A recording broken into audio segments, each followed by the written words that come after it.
Julien Chapdelaine pour les fonds de recherche du Québec me trouve encore au forum Faire face à l'intelligence artificielle où on a annoncé le lancement de l'Observatoire sur l'IA.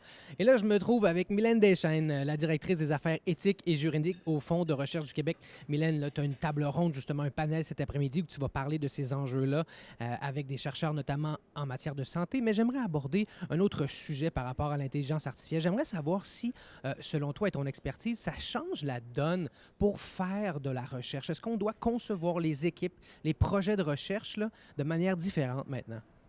Bien, comme on nous l'a rappelé cet avant-midi, ça fait déjà un petit bout de temps que l'intelligence artificielle commence à être intégrée à la recherche, mais là, il y a vraiment une accélération incroyable, puis ça ouvre des possibilités de recherche, des avenues de recherche qu'on n'avait pas avant. Comme par exemple? Il y a même des stratégies de recherche nouvelles, on va appeler ça, je m'excuse l'anglais, du data-driven. Alors, on fouille vraiment dans la donnée, on fait des corrélations, puis là, on découvre des associations qu'on n'aurait pas pu avant faire si on avait fait ça à la mitaine, appelons ça comme ça.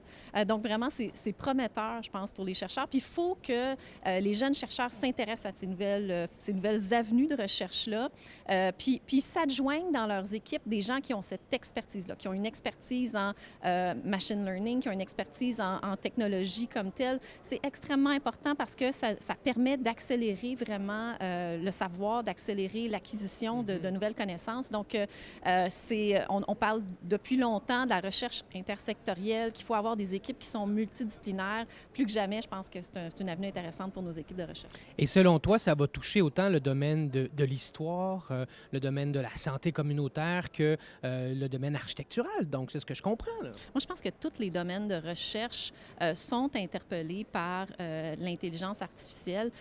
Ça ne règle pas tous les problèmes, ça n'apporte pas des solutions à tout, mais je pense que ça ouvre, comme je le disais tantôt, des voies d'exploitation des données avec une puissance comme on n'a jamais eu auparavant.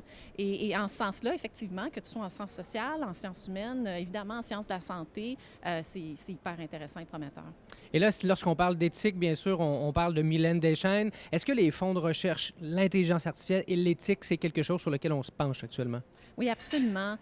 Nous, ce qu'on veut, c'est que la recherche des gens avance dans le domaine de l'intelligence artificielle ou qui utilisent les techniques développées grâce à l'intelligence artificielle, que les gens avancent là-dedans avec confiance, qu'ils sentent qu'on a réfléchi à ces questions-là et qu'on accompagne donc nos chercheurs avec cette réflexion éthique-là sur les grands enjeux. C'est sûr que le public se pose des questions. Comment mes données vont être protégées? Est-ce que le consentement, comment je vais pouvoir consentir à tout ça? Donc je pense que c'est important d'anticiper ça. Puis on a présentement au Fonds de recherche un groupe d'experts qui se penche sur ces questions-là. On ne veut pas réinventer la roue en éthique, mais on veut juste identifier c'est quoi peut-être les quelques éléments pour lesquels on a besoin d'avoir une réflexion plus particulière, peut-être un peu différente, peut-être modulée, et d'apporter quelques réponses ou au moins d'attirer l'attention des chercheurs et de la communauté, de dire, bien, quand on fait de la recherche en intelligence artificielle ou qui utilise ces technologies-là, il faut penser à ça différemment. Il faut approcher ça un peu de façon différente et c'est là-dessus qu'on est en train de travailler. Mylène Deschênes, merci beaucoup. Vous suivrez donc les travaux de ce comité-là dans les mois et dans les années qui vont venir parce que, bien sûr, l'intelligence artificielle ne fait presque que commencer. Merci, Mylène. Merci. Vous étiez avec Julien Chapdelaine pour les fonds de recherche du Québec.